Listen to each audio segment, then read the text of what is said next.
खबर झांसी से है, जहां झांसी इलाहाबाद शिक्षक स्नातक क्षेत्र से चुनावी मैदान में उतरे उत्तर प्रदेश माध्यमिक शिक्षक संघ ठाकुराई गुट के प्रत्याशी लालमणि द्विवेदी ने नामांकन भरने के बाद कहा कि सरकार शिक्षकों के लिए नहीं, बल्कि शिक्षा के नाम पर पूंजीपतियों के लिए काम कर रही है।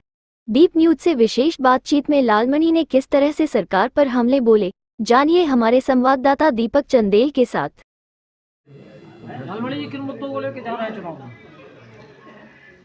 देखिए, हम लोग माध्यमिक शिक्षक संघ से हैं, हम किसी राजनीतिक दल से नहीं हैं और हम हमेशा शिक्षकों के मुद्दों को ही लेके जाना है। हमें सबसे बड़ी समस्या है कि इस प्रदेश में 1986 के बाद जो वित्तविहीन मान्यता दी गई, 22,000 वित्तविहीन विद्यालय हैं और उसमें लगभग 5 लाख वित्तविहीन शिक्षक हैं, जिनकी स्थिति चौराहे पर मजदूरी ढूंढने वाले मजदूरों से बदतर हालत है। 3-3, 4-4 हज़ार रुपये में पढ़ा रहे हैं। 100 रुपये में आज के युग में कौन काम करता है प्रतिदिन और किसको काम मिल रहा है? भारत सरकार के श्रम मंत्रालय ने भी कुछ मजदूरी तय की है। चौराहे पे खड़ा मजदूर भी 400 रुपये से कम नहीं लेता है, अकुशल मजदूर। तो सबसे बड़ी समस्या तो उनकी है, जो देश के भविष्य का निर्माण कर रहे हैं, सरकार उनकी ओर कोई ध्यान नहीं दे रही है। सबसे बड़ा मसला ये है। दूसरा सबसे बड़ा मसला ये है कि हमारे यहाँ राजकीय और एडेड स्कूलों के टीचर, कर्मचारी, सरकार ने जो 2004 में केंद्र में, 2005 में उत्तर प्रदेश में पुरानी पेंशन की जगह नई पेंशन व्यवस्था लागू की है। ये देश में पूंजीपतियों के दबाव में लागू किया है। इसके लिए हमें लॉबिंग करनी है।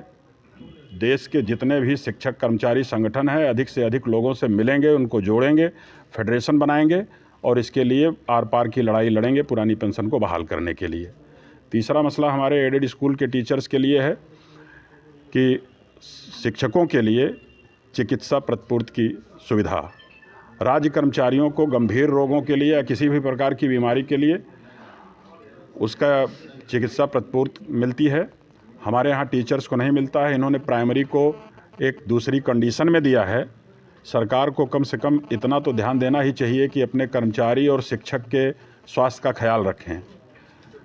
सबसे महत्वपूर्ण बात यह है कि ये सरकार इस देश के सरकारी कर्मचारी को और जो सामान्य आदमी हैं उनके लिए भी 5 लाख तक आयुष्मान योजना चलाती है, पर टीचर्स के लिए इनके पास कोई योजना नहीं है।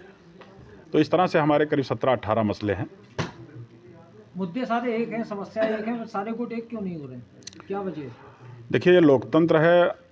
अब अभी हम ये बोलें कि न्यूज़ तो सबको एक ही दिखानी है, पर इतने लोग क्यों खड़े हैं? न्यूज़ तो यही, जब मैं बोल रहा हूँ यही सब लोग दिखाएंगे, तो एक ही चैनल होना चाहिए। ये लोकतंत्र है। लोकतंत्र में सबको अपनी अपनी बात अपने अपने तरीके से कहने का अधिकार है। दूसरी चीज़ यह है, किसी को जब सत्ता मिल जाता है और वो मठाधीशी करने लगता है, वो आम जनता के, आम जनमानस की आवाज़ को नहीं सुनता है, तो मजबूर होकर के एक दूसरा साइड खड़ा होता है। और वैचारिक स्तर पर भी अंतर है, हमारे वैचारिक स्तर पर भी अंतर है। जितने भी शिक्षक विधायक हैं आज की तारीख में, एक भी सरकार की मुखालफत नहीं कर रहा है। सब सरकार की हाँ में हाँ मिला रहे हैं। सब ये चमचागिरी और चापलूसी में लगे हुए हैं कि कौन सरकार के सबसे नज़दीक चला जाए।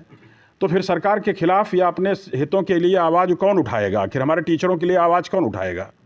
तो इसलिए अलग अलग ज़रूरत पड़ेगी और ये कभी ख़त्म होने वाला नहीं। एक परिवार में अलग विचारधारा होती है, एक स्कूल में अलग विचारधारा होती है, समाज में अलग विचारधारा होती है। आपको नहीं लगता सरकार कई धड़ों का लाभ उठा रही है? सरकार धड़ों का लाभ उठा रही है, तो जहाँ ज़रूरत होगी हम लोग फेडरेशन बना करके काम करेंगे। समय आ जाएगा तो सब एक हो जाएंगे और उसके लिए लड़ेंगे। जब एक ही मुद्दा रहेगा तो एक लड़ेंगे, उसी का प्रयास हमें करना है।